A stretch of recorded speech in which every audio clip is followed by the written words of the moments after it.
And I got to ask you, just because you have such a good boxing brain and boxing eye, over the weekend, Terence Crawford became undisputed welterweight champion in a dominating performance against Errol Spence. Your initial thoughts, Virgil, of how everything shook out on that Saturday night? Well, first of all, if you'll let me, I'd like to give congratulations to Terrence and Bo Mack and his team, and also congratulate Errol Spence and his team, and that my feelings and heart goes out to them under the situation. It's got to be tough, but to hang on in there.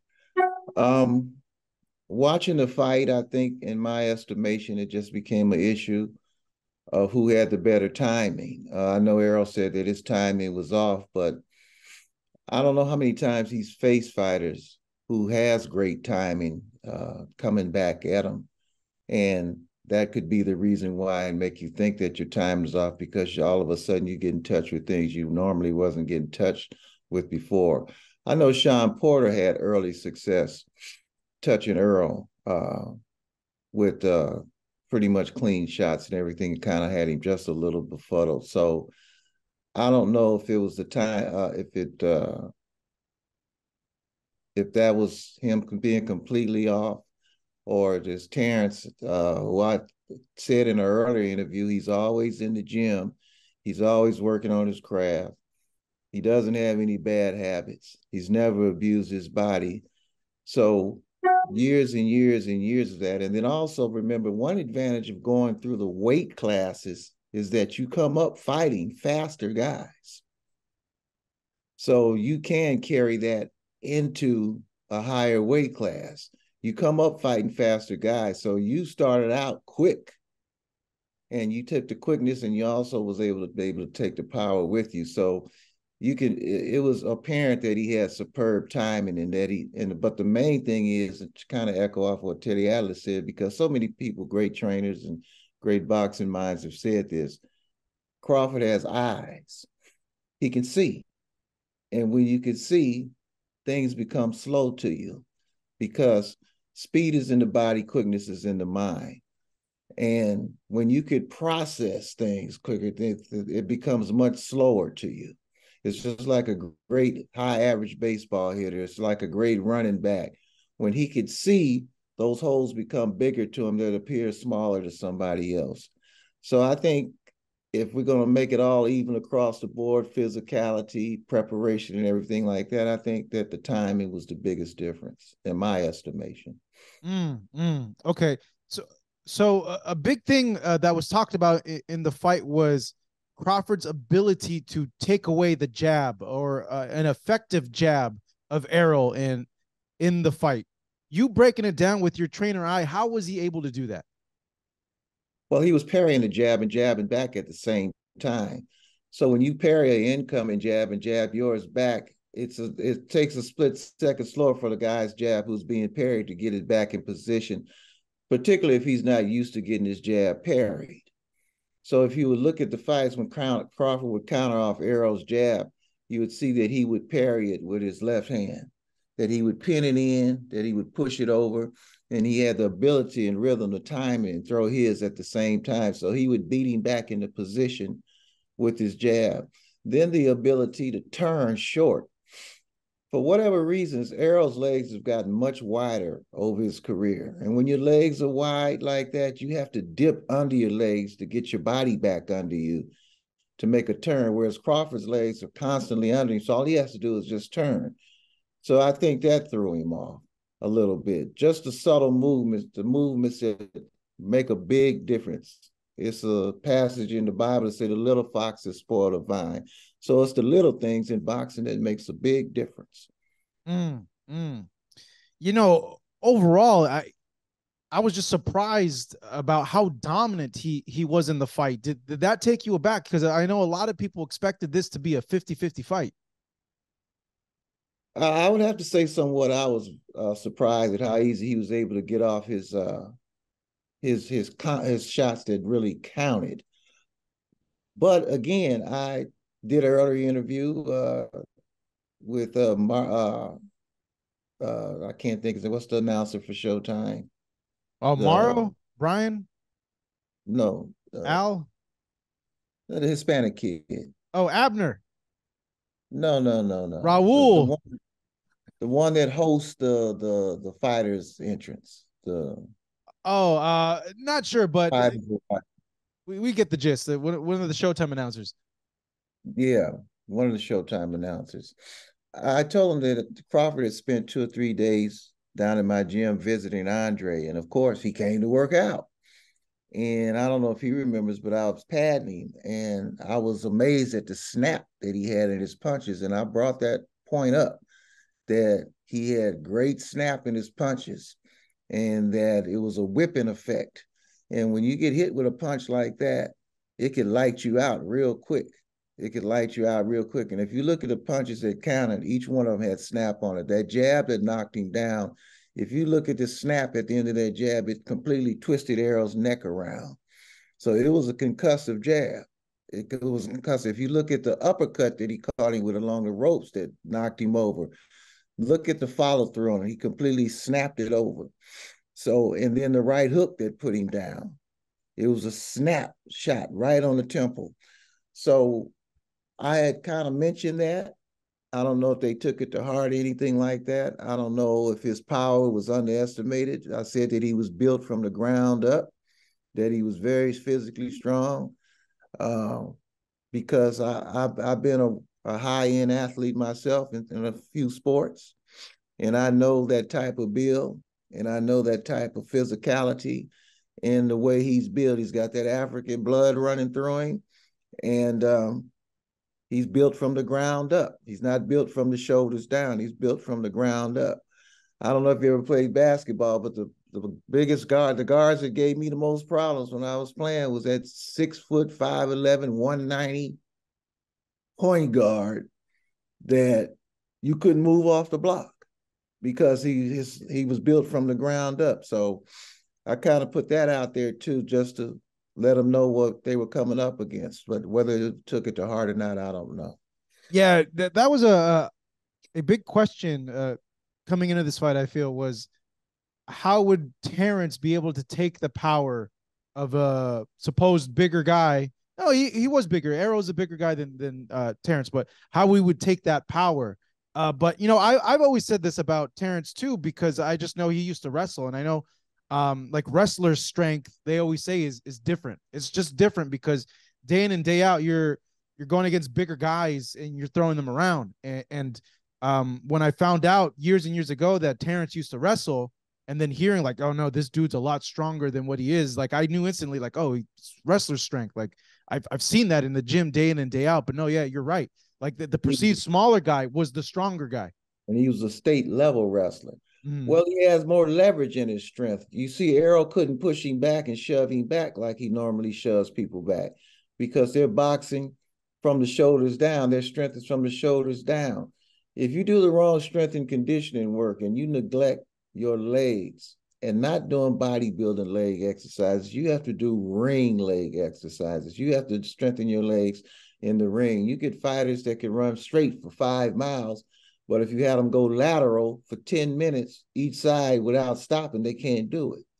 So you have to have ring legs, which means that you have to have strength in every movement you make. Step over strength, in and out strength, lateral strength. You have to have ring leg condition. You just can't squat and be in one position and get quad dominant and not work your inner thighs and things like that, and work your tendons and your ligaments and things to get the ring. It doesn't equate to ring strength.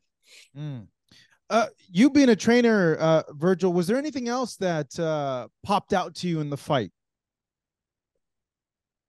Well, I could go back to some of the episodes that I saw, uh, and I again I said about the heat factor, that training in that hot, humid Dallas heat, and then having to make a weight in that hot, humid Dallas heat, and then coming over to the Vegas dry heat.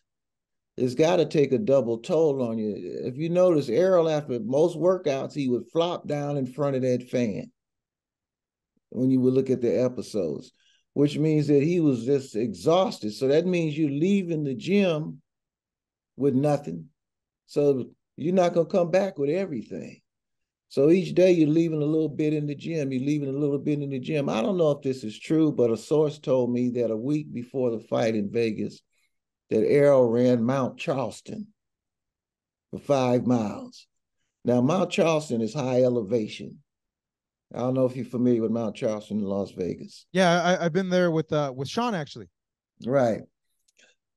If you've never run hills before and you running a week out from a fight, if you never run like that in high elevation a week out, that's 3 or 4 to 5 days of recovery right there on your legs, because you're subjecting them to something one time that you haven't done at any time during your whole camp.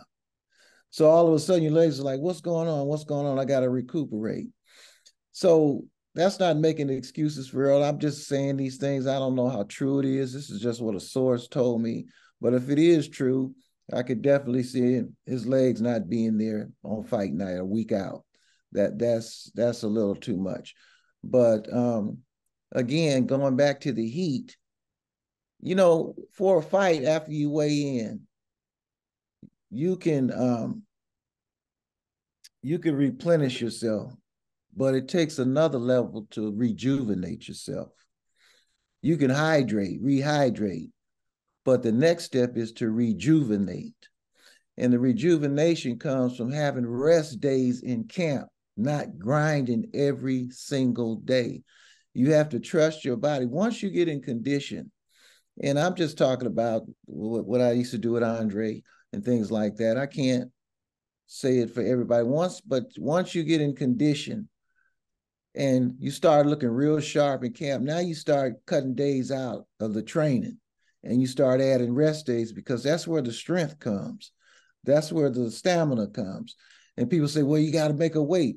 Well, that's the day you don't eat meat. You go vegan.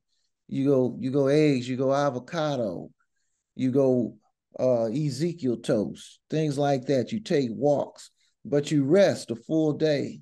And then you start your high intensity. You only fight for 36 minutes. You only fight for 36 minutes. So why are you in the gym 2 hours grinding? All I need to be is in tip-top shape for 36 minutes, which means 1 hour of high-intensity training.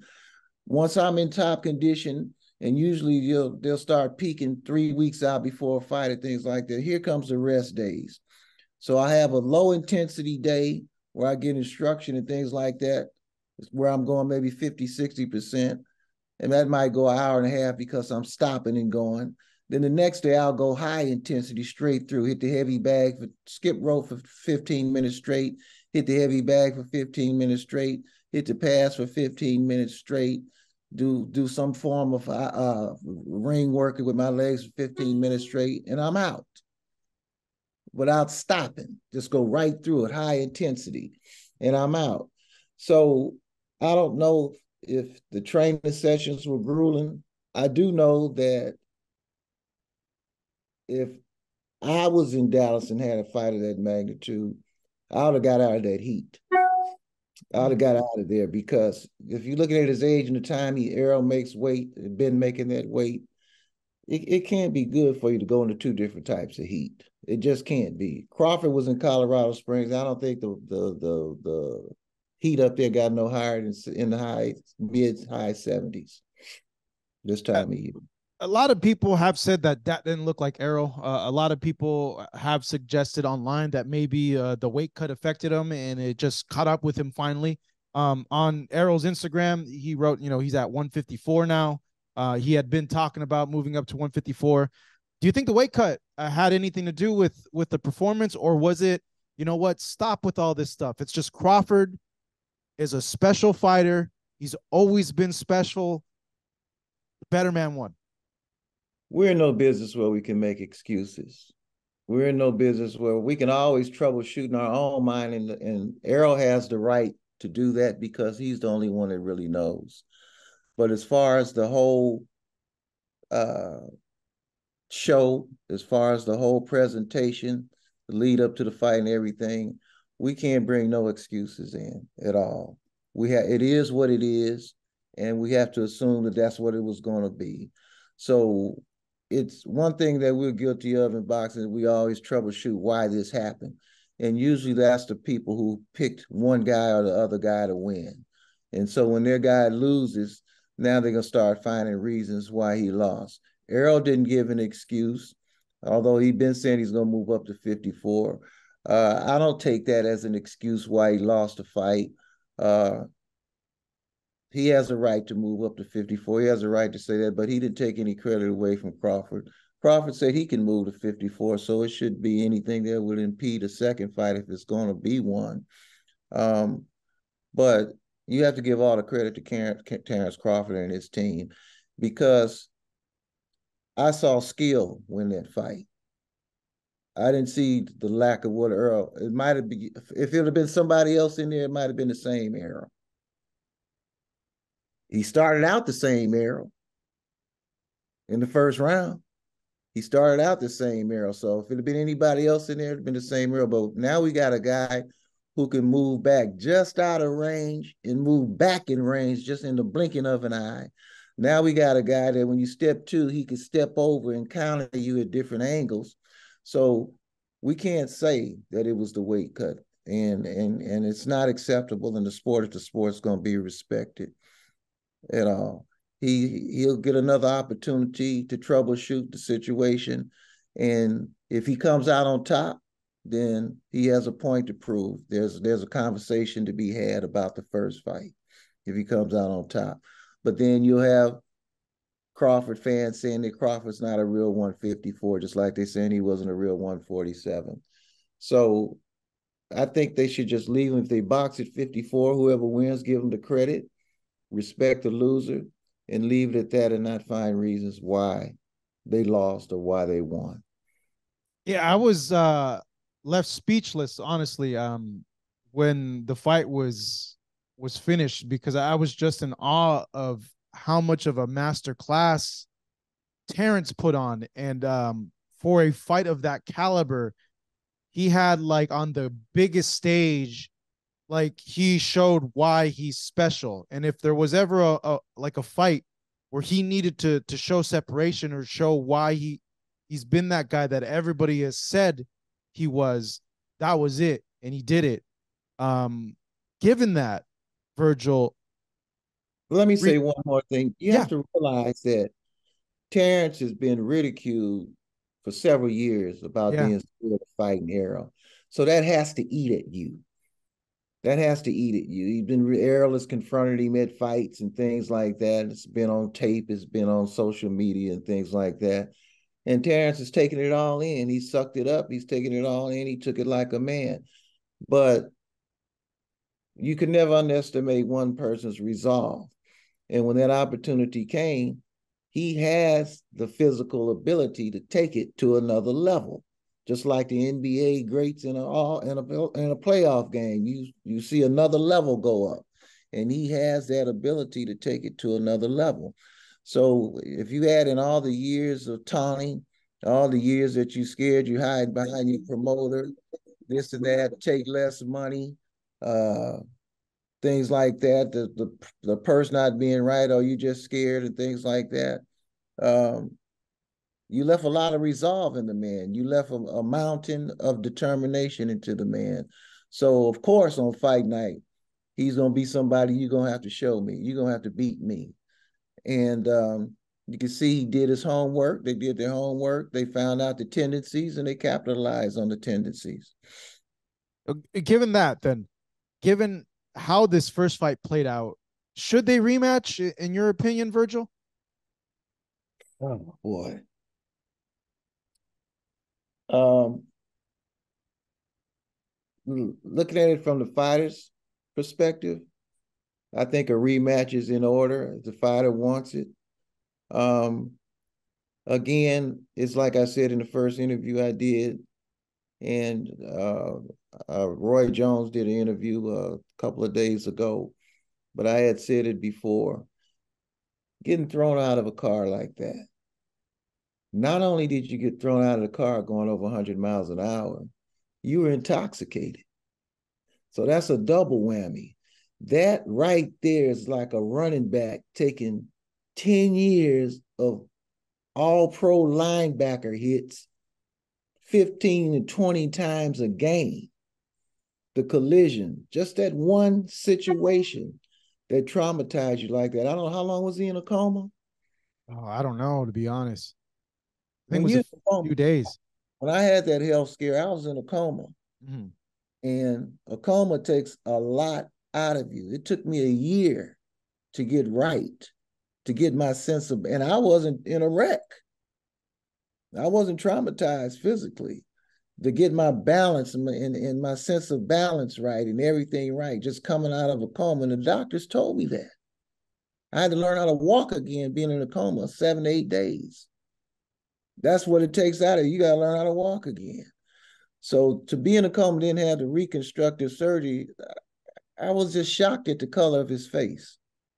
And the fact that he was bleeding from his nose, but the blood wasn't running. He was bleeding from his eye, but the blood wasn't running.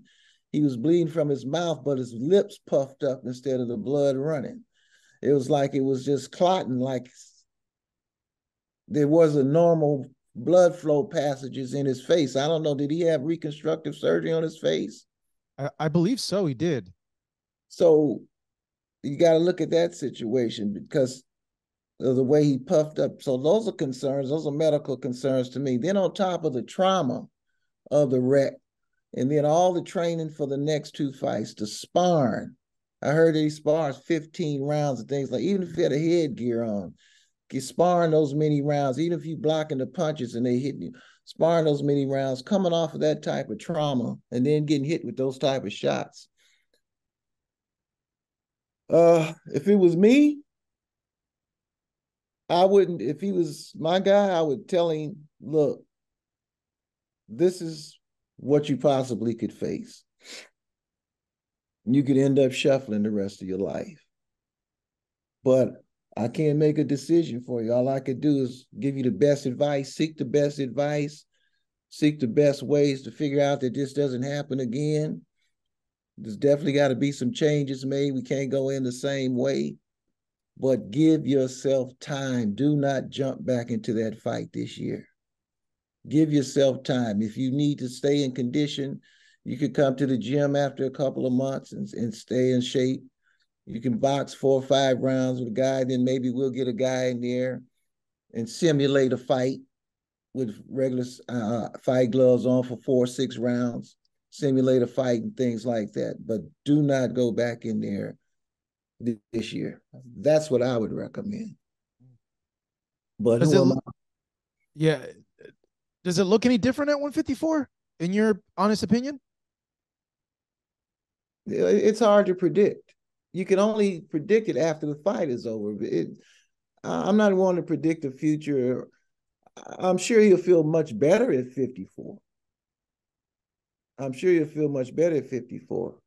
But I think that he has to consider when to grind and when not to grind. And to trust his body and to get with the dietitian on the days that you rest. It took a long time for me to convince Andre that you have to rest. What happens is they start feeling real good. So now they want to go, go, go. So they leave it in the gym. Once you start feeling good, you got to keep it right there. Once I run a hill, a 4-mile hill in 25 minutes, I don't go to a 6-mile hill. Let me run the 4-mile hill in 24 minutes. Then let me run the 4-mile hill in 21 minutes. That lets me know I'm getting in better shape. I don't increase the mileage, I reduce the time. So on the days that he rests, you got to rest, man. You have to rest. You just can't grind. And running all these miles every day and things like that. Once you're in condition, you get the rest of the conditioning by resting. You get the rest of the condition by resting. You don't increase the mileage, you reduce the time. And so all those things that I would try to put into him to consider. Be real thoughtful about it. Don't let ego and pride get in the way. Pride comes before the fall. But only he knows how he felt. Only he knows and can play the fight back through his mind. Nobody else could do it for him. He was in there. He can play the fight back in his mind. He knows what goes on. So right now, it's definitely pride talking. But he has to settle down and let reasoning come into the equation. He has to let common sense come into the equation. Look, you're going to be a Hall of Famer, son. I believe that. You don't have nothing to be ashamed of. Nothing to be ashamed of. But at the same time, you have children that depend on you. You should do okay this fight. You should be fine for life and things like that. You have to think about your health. You have to think about what you've been through. You have to think about all the things that even before the accident, he admitted to me one time that he wasn't living the best lifestyle. And then that wasn't a big secret in the boxing world. This is irreversible damage. I had an old trainer tell me once that drinking is worse than cocaine for a fighter. And I used to warn Adrian about it and things like that. It don't take long, man. It's irreversible damage to your organs. And when your organs are damaged, your blood flows right. When it's gone, you're not getting it back. It's not coming back. You hear old fighters say, I'm in the best condition in my life at 36. No, you're in the best condition a 36-year-old can get into. You're not in the best condition a 22-year-old gonna get into. So don't kid yourself. But I think right now, and I understand, I would probably feel the same way. My pride would be bruised. My ego would be bruised. I had to eat my words. This happened in front of the world. It's not an easy thing to live with. But if Errol can hear what I'm saying, it's okay. It's okay. 5 years from now, only boxing people will be talking about it, but you will be remembered as a great fighter and a great champion. And so that's nothing to be ashamed of. In this sport, it's going to always be somebody come along better than you. If Crawford hang around too long, it'll happen to him. So I just want him to give himself time to reason, be very reasonable, to look at your children, go to the neurologist, go to the doctor, get the honest opinion. Don't get the opinion that you want to hear. Get the honest opinion from 2 or 3 of them. Tell them, look, don't tell me what I want to hear. Tell me the truth. And if they all telling you the same thing, and you willing to gamble on your health and you willing to gamble on your life because of pride, then, there's nothing I can tell you. I'm just being very concerned about an older man that'd be 70 years old in November. It takes skills to get old. You don't get old being foolish. It takes skills to get old. Pride don't get you old. Pride will get you killed. There's a lot of people in the graveyard would come up if they could talk to you, tell you, if I didn't let pride get in the way, I'd still be here. Wow. So, he could be one fight away from permanent damage. We don't know how much damage this fight has done. What we see on the face is a lot more going on the inside.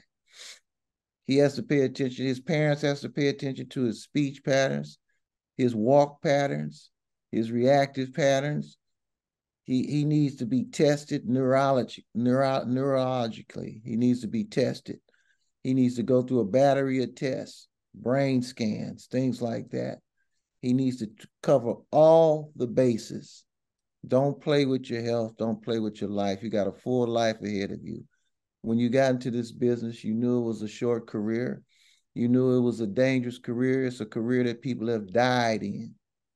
Don't let that one punch let your head hit that canvas and bounce off that canvas, and there you go with a brain bleed, because you were in a serious wreck and you don't know that one punch in the right place could give you that brain bleed. So you don't know the effects that you will be feeling in the next 2 months from this. I'm sure if he's honest with himself, he's feeling the effects of that fight right now. So, Errol, if you hear me, please cover all the bases. Don't look for that fight this year. And I'm not overruling Derek or anybody else or your parents or anybody else. I'm just saying to you from somebody who's been on this earth for a while and who's overcome a health scare himself. I know what it's like being in a coma. Um, please don't skip no corners. Don't let pride get in the way of you living a long and productive and fruitful life. That's what I have to say. Yeah, and we wish that to everybody who steps in the ring, that nothing happens to them that could permanently affect their health, or the way they could provide uh, for their family. I did want to ask you, just get your perspective on Terrence. Obviously, I think it's a no brainer, pound for pound, number one right now. But in the pantheon of the greats in the sport, given this performance, where does he rank, or does he still have a little bit more work to do? No, I think if he stopped right here, he put the cherry on the top. If he stopped, if he said today, this past Saturday was his last fight, you can't deny him his place in the Hall of Fame. You can't deny him among the greats of the sport, the Durans, the Leonards, and things like that. You can't deny him that. So to win titles in 3 weight classes, to beat undisputed in 2, you can't take him out of the record books. There are only a few champions who've done that, and they're in the Hall of Fame. Right now, he's got all the flowers coming to him if he stopped today. No matter what happens the rest of the way, he can only add to putting more cherries on the top. But as far as I'm concerned, he's got his cherry on the top now and his flowers. So Yeah, I don't see anyone beating him either, Virgil. He's probably more than likely going to end up retiring undefeated. only if he stays around too long. Yeah, But he hasn't taken any punishment. That's the main thing. His reflexes seem to be intact. Um, he's gifted. And like I said, he has eyes. And when you have eyes, you have reaction. And that's what eyes do for you. You react. If you got slow eyes and somebody pull a gun out your peripheral and your eyes are slow, you're gonna get shot. But if you got great peripheral, you see them pull out, you're gonna get out the range of fire. They're gonna have to find you. So he has those assets, and eyes first, which translates into reflex second. Then he has fast twitch muscles. He's got endurance muscles. He's got the whole package to be a successful fighter. I believe he could fight at this level for the next 2 years for sure.